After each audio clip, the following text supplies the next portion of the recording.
各位街坊，8點開咪，勞聯曼聯，我陳曼聯英又嚟講嘢啦。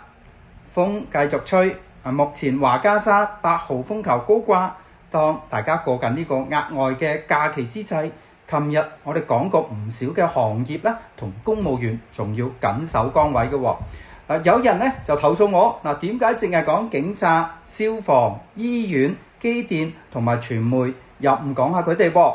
一言點醒咗我，應該都數下家陣仲有邊啲行業嘅朋友仲開緊工嘅喎。原來又真係唔少。大家 book 咗酒店 staycation， 邊個接待招呼你先？酒店員工其實打風係冇得休息嘅喎。細心啲諗下，其實做展覽啦、拍賣行業啦都冇假放嘅喎。琴日股市咧有3000億嘅交易，股票經紀唔係時必要返工，但係都要開工㗎。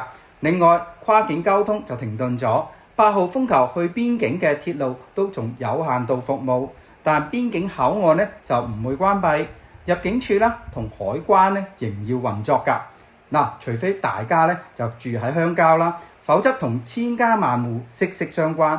遠在天邊，近在眼前嘅就係大廈屋苑啲物業管理看更叔伯啦。呢一刻正幫我哋睇住緊個門口、電梯啦、水電掣啦，隨時應急巡樓都要行多幾轉添㗎。